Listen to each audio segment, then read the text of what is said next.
Vitamin B12 deficiency is a very common blood lab result at the office.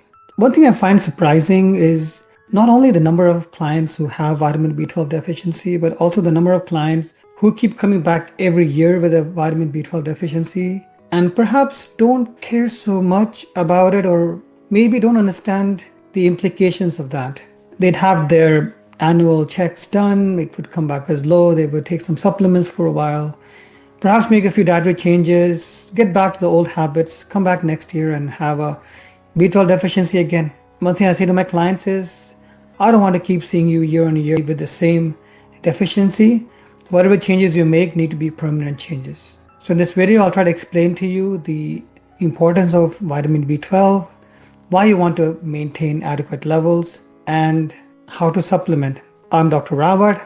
I'm an Indian origin, England-trained, Canada-based family physician. So vitamin B12, also called cobalamin, is a water-soluble vitamin, which means it's not a vitamin that you can store. It's something that you need to consume quite regularly. It is required for primarily three main functions. Number one, for brain health and neurological health. Two, to make blood. And number three, to make DNA itself. And so clients with vitamin B12 deficiency can have various non-specific symptoms like memory problems, mood disturbance, tingling, numbness. They can have a certain type of anemia called megaloblastic anemia, which means they have a high MCV with a low hemoglobin blood count. And they can suffer from general malaise, fatigue, tiredness, etc. Many clients with suboptimal vitamin B12 may have very few symptoms or no symptoms at all, because many of the dangers of a chronic vitamin B12 deficiency develop over a long period of time. Certain categories of clients can be at higher risk of vitamin B12 deficiency because it is primarily found in animal-based foods. Vegetarians and vegans can be at higher risk because it requires your gut to absorb the vitamin B12. People who have certain stomach or gut malabsorptive problems may not be able to absorb vitamin B12. In fact, as you get older, the gut becomes worse and worse at absorbing vitamin B12. So older clients can generally just be bad at absorbing vitamin B12. As we get older, the chances of you taking medications such as metformin for diabetes or proton pump inhibitors like lansoprazole, pantoprazole for stomach acid can also reduce your absorption of vitamin B12.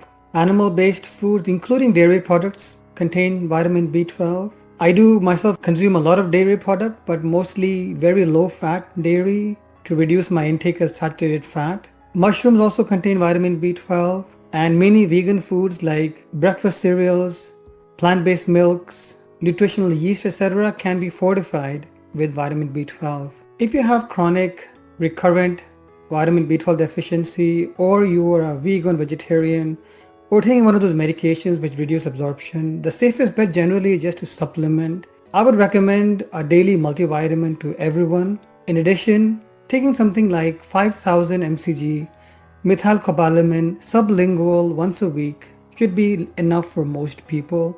Sublingual is important because this is something that you don't swallow. You just put it under your tongue or inside your mouth and it should dissolve and get absorbed through your buccal mucosa, which means through the inside of your cheek. And so it takes away the possibility of malabsorption, either because of age, disease, or medication.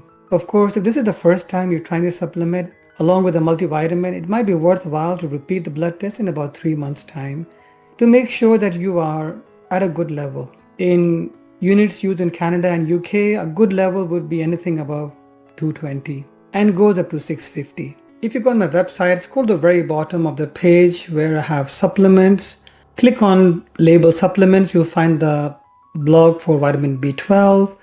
On this blog, I also have links for various ages. If you're vegan, vegetarian, you could also consider giving vitamin B12 to children. Of course, I do recommend that you should be monitoring these levels. For adults, I just recommend the 5,000 mcg once a week. So this $15 supplement will cover you for 45 weeks, which is almost 1 year.